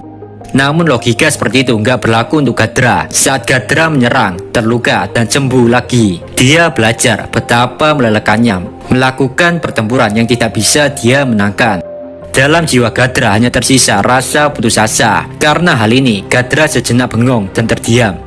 Dark Ruel yang melihat hal itu, dia berkata, Yari, kupikir kau akan bisa lebih menghiburku, tapi kurasa aku terlalu berharap kau membuatku kecewa, Bagayaru." Sambil mengatakan itu, Dark Ruel langsung meninju Gadra secara bertubi-tubi. Ruminas ketika kaget dan dia dengan cepat ingin segera menyembuhkan Gadra. Namun tiba-tiba Dark Ruel menghalangi Ruminas melakukan hal tersebut. Dark Ruel berkata, "Sebenarnya aku bisa melakukan hal ini dari awal, Ruminas. Tapi aku ingin menikmati pertarungan. Bahkan aku juga sengaja memberikan sedikit celah agar kau bisa mengalahkanku." Ternyata ucapan Twi'lek mengenai dirimu yang dipenuhi kejutan hanyalah bualan belaka. "Aku terlalu berekspektasi terlalu tinggi padamu. Aku kecewa padamu, Ruminas." Di sini Dark Ruel merasa jika musuhnya terlalu meremehkannya, dan Dark Ruel berpikir jika dia nggak perlu menahan diri lagi. Di satu sisi, Sion mulai emosi melihat Dark Ruel yang terlalu sombong. Sion mencoba menyerang Dark Ruel dari belakang. Tapi dalam sekejap, Dark Ruel menghilang dan dia tiba-tiba muncul kembali di depan Sion dengan meninju perut dan menendang wajahnya. Namun Sion masih keras kepala. Dia berdiri lagi dan lagi dengan senyum di wajahnya sambil terus memuntahkan darah. Sion berkata, "Kau pikir hanya dengan ini kau bisa mengalahkanku, Dark Ruel?" Dengan mengepalkan tinjunya, Dark Ruel menjawab, "Kau akan mengetahui jika pingsan lebih baik daripada mati." Ruminas yang ketakutan dengan apa yang dilakukan Dark Ruel, dia berteriak, "Yamiro!" Dan dalam sekejap Sion terlempar jauh. Saat mengetahui Sion gak mati, Dark Ruel lega. Sion kini sudah nggak bisa bangun lagi, soalnya dia pingsan, Pak. Finally, yang tersisa hanya Dark Ruel dan Ruminas ya guys ya. Di situ Dark Ruel langsung mengeluarkan aura mengerikannya. Ruminas yang melihat hal itu, suara dalam hatinya berkata, "Kau memang monster, Dark Ruel." Dalam kondisi di ujung tanduk, Ruminas berharap ada seseorang yang datang membantunya. Tapi hal itu tidak mungkin, karena Rimuru juga sedang ada dalam masalah yang serius.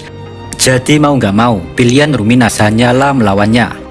Ruminas pun mengeluarkan skill ultimate-nya untuk bersiap menangkis semua serangan Dark Ruel. Lalu tiba-tiba dunia terhenti. Dark Ruel menghentikan waktu, time stop. Meskipun begitu, kesadaran Ruminas masih ada. Kini Ruminas sangat putus asa. Dia menyalahkan dirinya sendiri karena terlalu nekat melawan musuh yang gak mungkin dia kalahkan.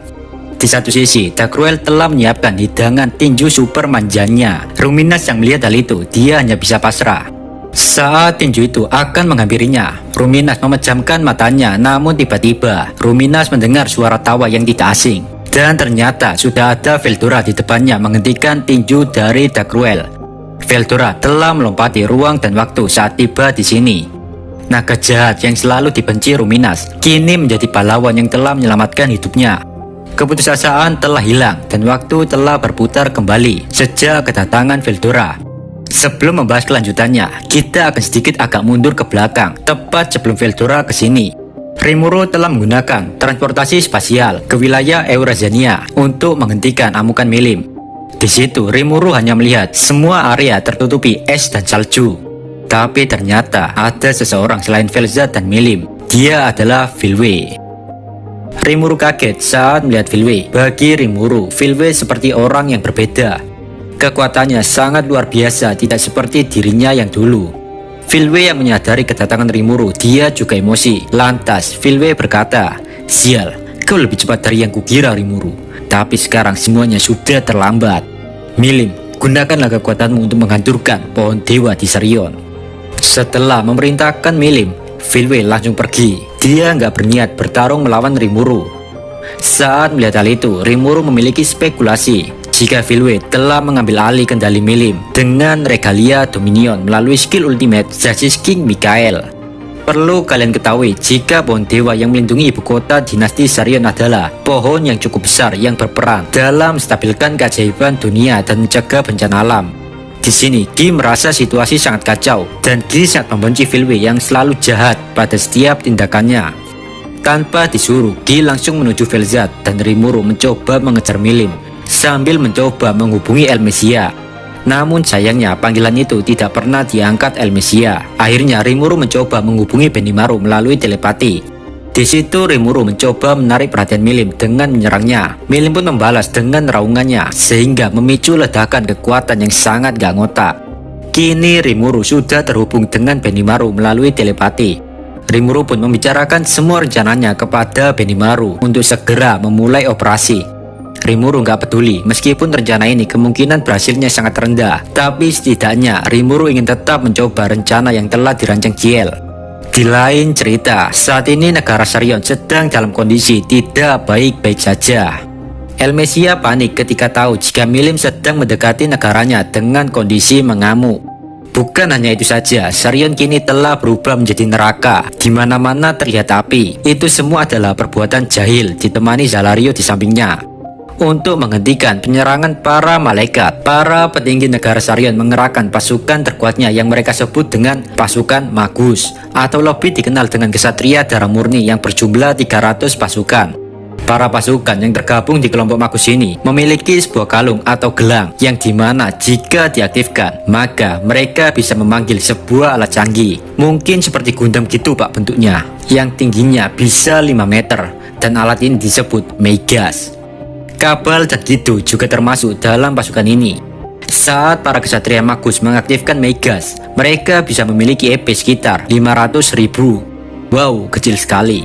Dan tentu saja EP segitu digentutin jahil aja dan muter pak. Para pasukan terkuat Sarion ini dihabisi dengan mudah oleh kroco-kroconya pasukan Zalario yang bernama Dalis dan Nice. Mereka berdua sangat beringas dan dengan cepat membantai pasukan Magus. Saat melihat hal itu, Sylvia udah pasrah dan dia mau turun tangan untuk ikut berperang. Namun para petinggi di negara Sarion melarang hal tersebut. Karena jika Sylvia dan Elmesia ikut bertempur, maka pengorbanan pasukan Magus akan sia-sia. Namun mereka berdua menolak untuk melarikan diri. Sejenak para petinggi membentak Elmesia karena tidak nurut kepadanya. Saat mendengar ada yang menentang dirinya, sontak saja Elmesia emosi pak. Dalam sekejap, para petinggi atau bisa disebut raja yang jumlahnya 13 langsung terdiam. Di Sarion itu ada banyak negara pak, dan dari para raja yang berkuasa adalah kaisar yaitu Elmesia. Karena Elmesia sudah ngotot banget turun ke medan pertempuran, Elalut sebagai salah satu pemimpin Magus ingin ikut mendampinginya. Ya di sini Elmesia gak keberatan, tapi Sylvia merasa berat hati. Menurut Sylvia, Elalut adalah saudara laki-laki dari suaminya. Dan tiba-tiba ada seorang wanita parubaya bernama Elise Grimwald. Dia membentak Elalut agar tidak mengorbankan dirinya. Elise adalah emaknya Elalut. Di situ, salah satu raja atau petinggi meyakinkan Elalut agar menyerahkan semua masalah ini pada Elmesia dan Sylvia. Karena hanya dua orang itu yang terkuat di negara Sarion. Semua orang sangat yakin jika Sylvia adalah master tombak yang menggunakan Vajra dengan skill ultimate Thunder King Indra, level tertinggi dalam sistem cuaca.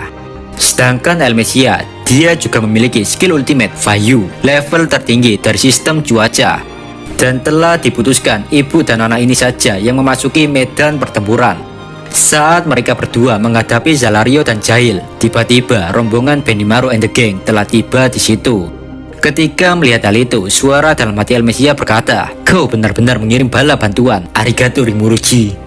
Di situ, Leon langsung menghampiri Zalario untuk menggantikan Elmesia yang sudah kelelahan. Sementara Zoe menjadi Natalia di Mobile Legends. Zoe bersembunyi di rumput kayak pemain artis biru Jepang. Zoe bersiap menyerang Zalario secara dadakan. Meskipun Zalario sendirian melawan Zoe dan Leon, tapi perbedaan kekuatan sangat jauh. Di satu sisi, di samping Sylvia ada Cagalli dan Tears. Cagalli berkata, "Aku tidak akan memaafkanmu, Jahil." Tears juga terlihat emosi. Tears menggertakkan giginya seolah-olah ingin segera membunuh Jahil. Tiga orang ini bersiap menyerang Jahil. Sedangkan Benimaru masih pelongo. Dia masih diam saja. Tapi karena sebelumnya dia telah diberikan rencana Rimuru, Benimaru telah memahami situasi dan dia pun tersenyum. Sementara itu, habis lost track mobil Entot, suasana hati Leon sangat buruk. Leon sangat benci saat mengingat dirinya dengan mudah didominasi musuh dan menyebabkan masalah untuk gurunya yaitu Sylvia. Sebenarnya Leon ingin menghabisi Mikael dengan tangannya sendiri, tapi ya karena Mikael telah kena mukbang Rimuru, Leon pun memikirkan cara agar semua kesalahannya bisa dimaafkan. Maka dari itu dia memutuskan untuk memusnahkan musuhnya di sini. Leon langsung menghunuskan pedangnya ke arah Zalario dan dia bertanya, "Yari, sepertinya Filwe memiliki rencana yang sangat cerdik untuk memanfaatkan amukan milim."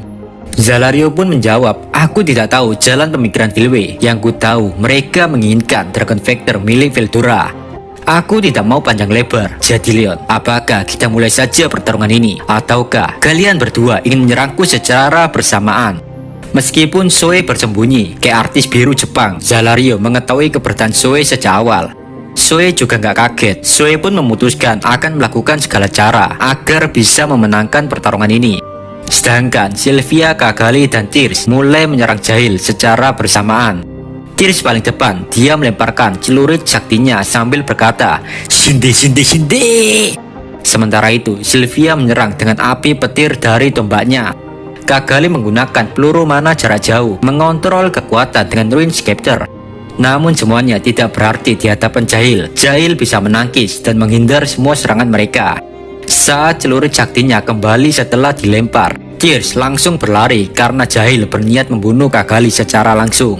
Tears tanpa pikir panjang memberikan pukulan kuat tepat pada dada Jahil. Namun Jahil berhasil menghindarinya dan Jahil menyerang balik.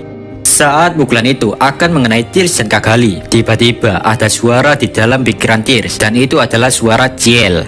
Ciel menawarkan sebuah kekuatan pada Tears dengan bersyarat. Kalian tahu sendirilah Ciel gimana, Pak.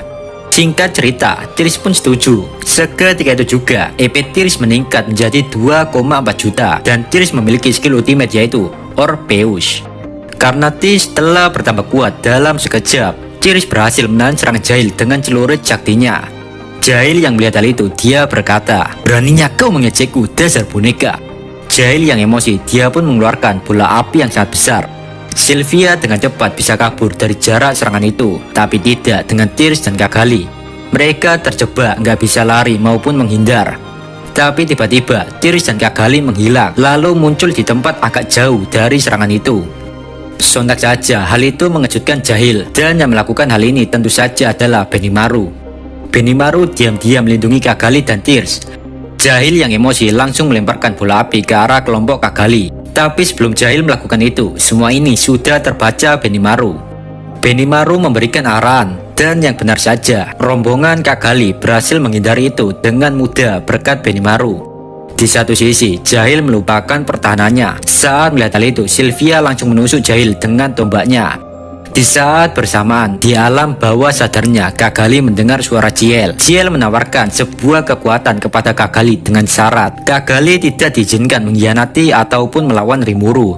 Cagalli tanpa pikir panjang setuju dengan hal tersebut, karena dalam benak Cagalli dia juga nggak ada kepikiran melawan Rimuru.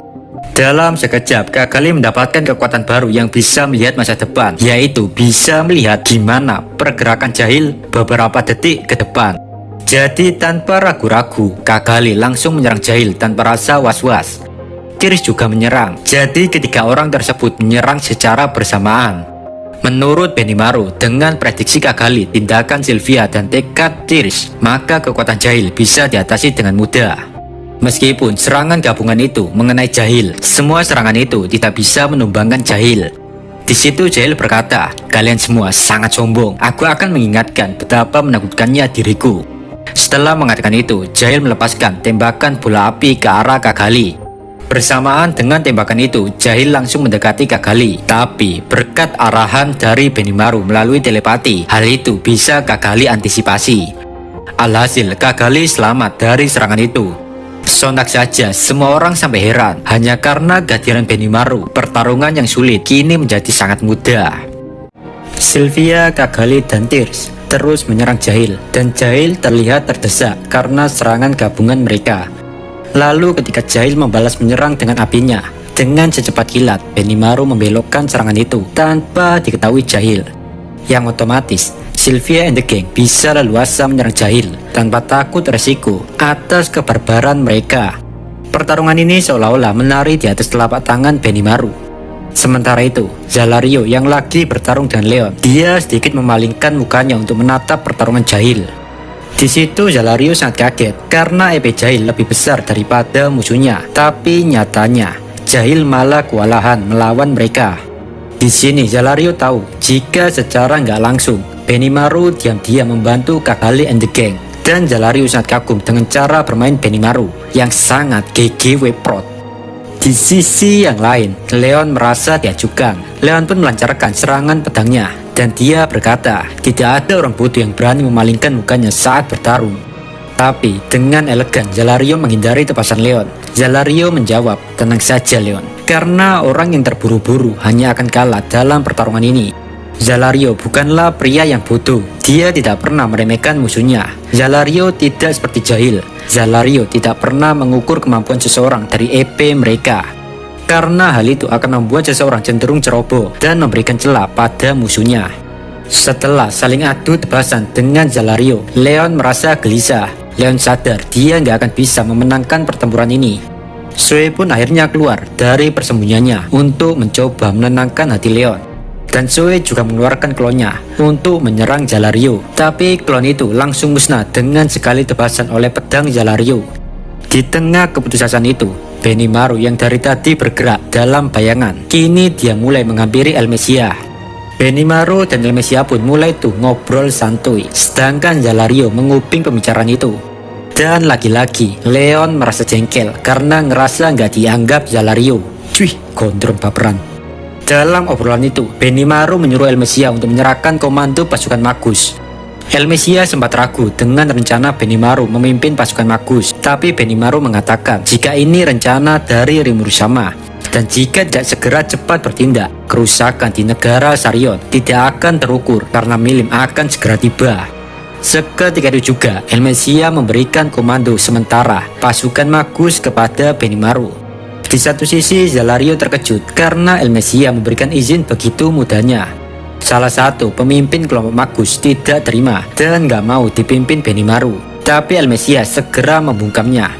Di situ Benimaru pun mengeluarkan proyektor besar di langit, dan di layar itu memperlihatkan jika Rimuru sedang melawan Milim dan Gi melawan Velzat. Karena suatu alasan, Velgrin juga ada di sana. Rimuru, Gi, dan Velgrin saling bekerja sama satu dengan yang lain untuk mencegah kerusakan lebih parah di sekitar daerah itu. Saat melihat proyektor tersebut, Zalario tidak mengerti kenapa Milim dan Velzat bertarung hingga menuju ke Sarion. Zalario bertanya-tanya apa tujuan sebenarnya dari rencana Filwe ini. Zalario terus memikirkan maksud Filwe, tapi tetap saja Zalario tidak menemukan jawabannya, sehingga dirinya makin frustasi dengan pertanyaan ini. Dan akhirnya Zalario telah memutuskan untuk melakukan apa yang hatinya katakan. Zalario pun mulai berbicara dengan Leon dan yang lainnya. Di satu sisi, para pasukan Magus mengeluh saat dipimpin Benimaru. Benimaru pun menjelaskan kepada para pasukan Magus, jika situasi ini terus berlanjut, maka kehancuran negara Sharion bukanlah hal yang mustahil. Benimaru menegaskan jika kedatangannya bukan untuk mencari ketenaran atau keuntungan semata, melainkan hanya perintah dari Rimuru Sama agar Sharion gak musnah. Saat mendengar hal itu, para pasukan Magus masih terdiam. Mungkin karena gregetan ya, Benimaru memperlihatkan sebuah proyektor lagi. Di dalam layar itu terlihat terowongan milim yang dalam sekejap bisa menghancurkan gunung dan sungai. Di situ terlihat Rimuru berusaha membuat milim mengalihkan perhatiannya, dan Felgrin mencegah akibat dari semua serangan milim, sehingga dampak serangan itu tidak langsung menuju Sharion. Benimaru pun mengatakan di depan para pasukan Magus, "Minasan, jika kita bisa mengalihkan perhatian sejenak, mungkin kehancuran Sharion bisa diminimalisir, dan aku akan melakukannya. Lalu bagaimana dengan kalian?" Elmesia juga berkata sekali lagi, "Komando pasukan Magus, untuk sementara aku percayakan kepada Benimaru Dono. Apakah ada di antara kalian yang keberatan?" Sambil bertanya seperti itu, Elmesia mengeluarkan aura intimidasinya. Tapi tetap saja para pasukan Magus, mereka terdiam, gak ngomong sepatah kata pun.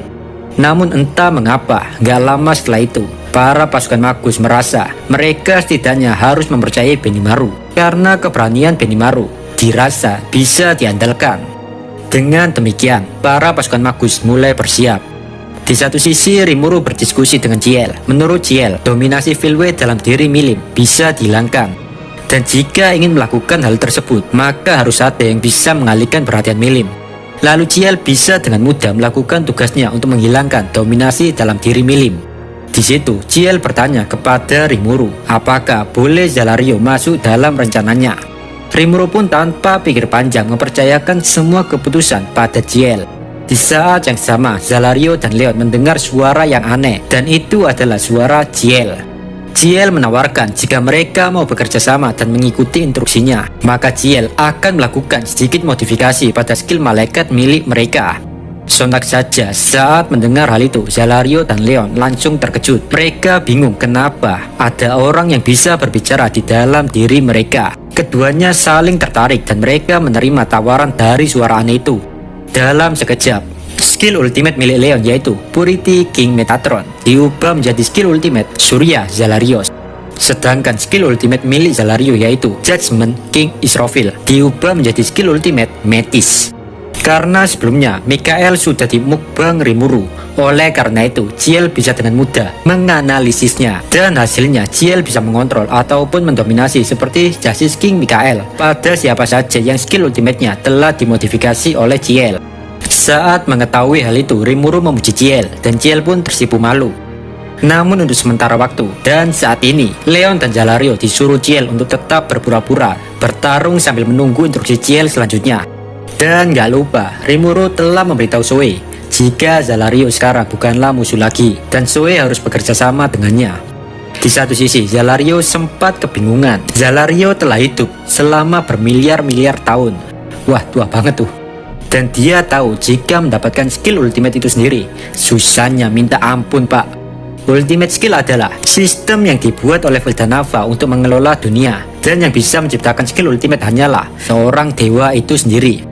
Saat menyadari hal itu, Zalario merinding. Dia berkata, siapa orang bodoh yang sangat kuat bisa melakukan hal seperti ini? Leon pun memberitahu Zalario jika ini semua adalah ulah Rimuru. Sontak saja, menurut Zalario ini semua nggak masuk akal. Zoe pun bertanya dengan nada emosi, apakah kau tidak percaya pada kekuatan Rimuru Sama? Zalario dengan terbata-bata menjawab, Cuk itu mati. Tuanmu itu sangat gila. Dia sudah seperti dewa saja. Wajar saja aku tidak bisa memahami kekuatannya. Kini Zalario, Zoe dan Leon berdiri di udara menatap milim. Mereka semua bersiap untuk mengantisipasi milim yang akan menembakkan Dragonova. Rencana pun dimulai. Pasukan Magus mulai menyerang milim. Mereka mengeluarkan meriam nuklir dan langsung ditembakkan ke milim secara bersamaan. Serangan itu sangat-sangat panas hingga 100 juta derajat Celcius. Gila, kayak training di neraka aja anjing. Tapi tetap saja serangan itu tidak bisa melukai milim. Kulit milim tidak tergores sama sekali. Kini milim meletakkan tangannya di depan untuk bersiap menyerang. Zoe yang melihat hal itu, dia langsung mengeluarkan 1000 bayangan kaki Punjin no Jutsu. 1000 klon Zoe berusaha untuk menahan Milim dan memeluknya erat-erat. Tapi dalam sekejap, semua klon itu dihancurkan Milim dengan mudah. Zoe tidak menyerah, dia terus mencoba. Zoe mengeluarkan klonnya lagi untuk menahan Milim. Leon pun tidak tinggal diam, dia mengeluarkan 100 Split Leg Breaker. Dalam sekejap muncul kilatan yang sangat kuat.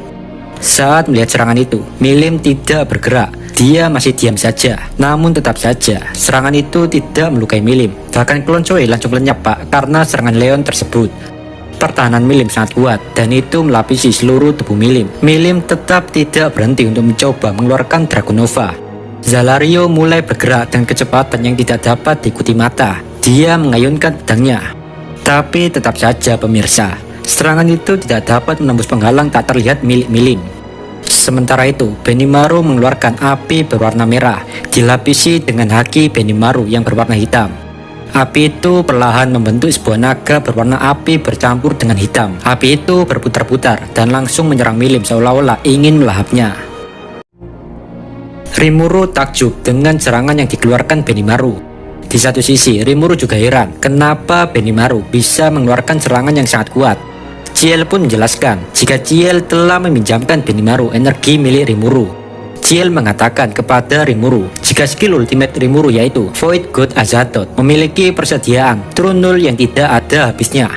Energi yang sulit untuk ditangani, dan Ciel telah mempelajari cara memanfaatkan energi ini. Diketahui juga semua orang yang terhubung dengan Rimuru melalui koridor jiwa, maka Ciel bisa memasuk energi True Null kepada mereka. Di lain cerita, kini Milim masih terbungkus api hitam milik Benimaru. Di dalam api itu juga, Zoe sudah mengikat Milim dengan benangnya. Leon juga mengeluarkan penjara cahaya, sedangkan Zalario membantu dengan menekan Milim melalui haki miliknya. Dan kini waktunya Ciel beraksi. Ciel telah memahami kekuatan Justice King Mikael. Ciel mampu membatalkan pengaruh, bahkan menduplikasinya. Pada akhirnya, Ciel bisa melepaskan Regalia Dominion milik Filwe pada Milim. Dan kini perintah menghancurkan pohon keramat di Sarion sudah hilang. Tapi apakah masalah sudah selesai? Oh, masih belum pemirsa, karena Milim masih belum berhenti mengamuk. Di situ Rimuru berencana memindahkan Milim ke tempat kosong yang tidak ada penduduk. Oleh karena itu, Rimuru meminta Zoe untuk mengevakuasi semua orang yang ada di sekitar daerah yang akan dituju Rimuru, yaitu tempat tandus wilayah Daggerwell. Namun saat akan menjalankan rencananya, tiba-tiba waktu berhenti. Sontak saja hal itu membuat Rimuru emosi. Otomatis semua orang juga terhenti, kecuali hanya beberapa orang saja yang masih bisa bergerak. Kini Milim telah terbebas. Rimuru pun memancing Milim di dunia yang telah terhenti ini. Dan mereka berdua masih jual beli baku hantam. Hal ini tentu saja merugikan Rimuru, karena energi Rimuru sangat cepat terkuras di dunia yang telah terhenti. Tapi tiba-tiba melalui telepati, Veldora menghubungi Rimuru. Veldora mengatakan jika Sion dan Ruminas dalam bahaya, bahkan Adalman dan yang lainnya sedang mengalami kesulitan. Yang Veldora ketahui adalah orang yang telah melakukan time stop ini merupakan Daggerwell. Dan di sana, di Ruberion, nggak ada yang bisa menghentikan Daggerwell. Rimuru nggak mungkin ke sana karena masih berurusan dengan Milim. Rimuru pun berkata, Veldora, bisakah kau ke sana tepat waktu untuk menyelamatkan semua orang? Veldora pun menjawab, wahahaha, akhirnya giliranku telah tiba. Aku sudah menunggumu mengatakan itu, Rimuru. Nggak hanya Veldora, ternyata Ultima dan Diablo juga menghubungi Rimuru. Mereka semua pun memikirkan cara agar Veldora tepat waktu. Dan pada akhirnya telah disepakati Veldora akan ke sana menggunakan transportasi spasial. Sementara untuk titik koordinatnya, Ultima yang akan membimbing Veldora. Dan saat Veldora sudah sampai di Ruberion, seperti di episode kemarin, waktu berjalan kembali dan Veldora menjadi pahlawan dadakan yang menyelamatkan hidup Ruminas. Sementara itu, Jahil merasa dirinya berada dalam bahaya karena Zalario telah berkhianat. Jahil sekarang sendirian di wilayah musuh. Karena Jahil nggak bisa mengatasi masalah ini, dia menghubungi Filwe. Filwe juga kaget saat mengetahui pengkhianatan Zalario ini. Jahil mengatakan kepada Filwe jika dia akan mundur karena nggak mungkin juga Jahil menang dalam situasi seperti ini.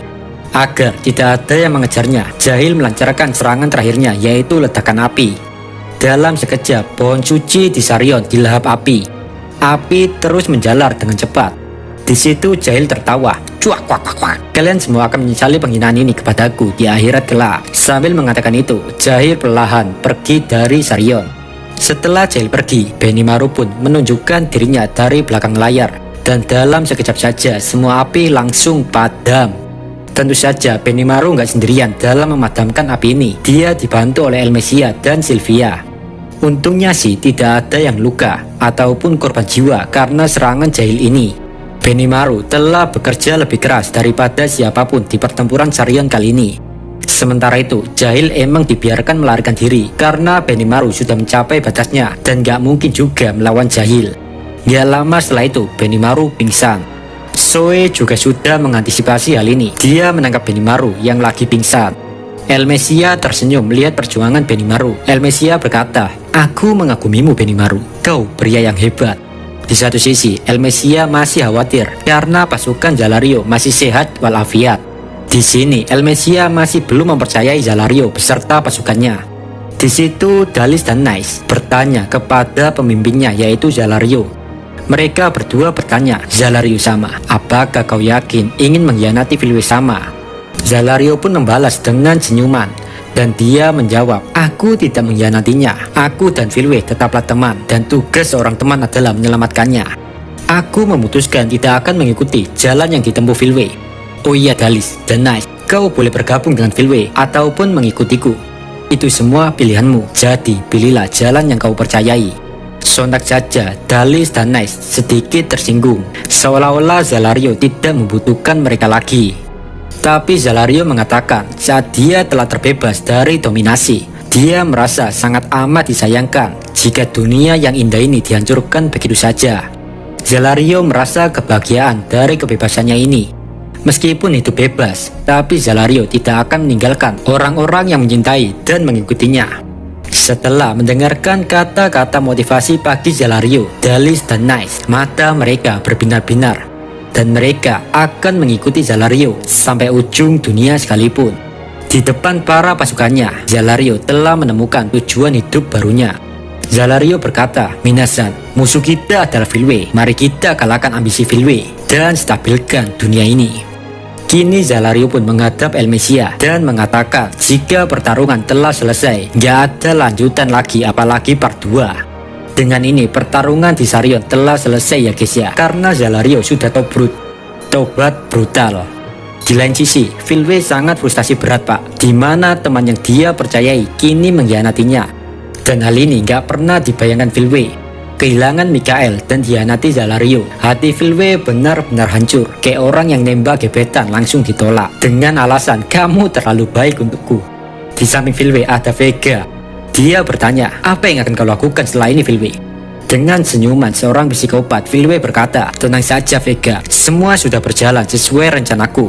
"Oh iya, kau Vega, kuperintahkan bekerja sama dengan pasukan Dino untuk menaklukkan labirin di Tempest."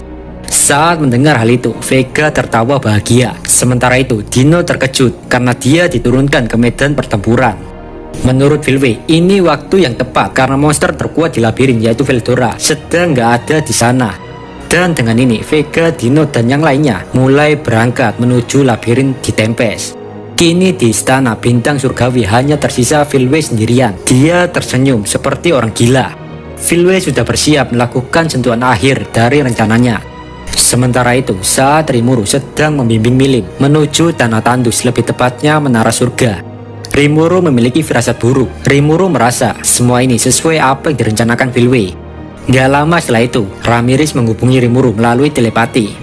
Di situ Ramirez panik karena Dino telah melakukan penyerangan ke labirin. Dan juga Ramirez tidak bisa menghubungi Benimaru.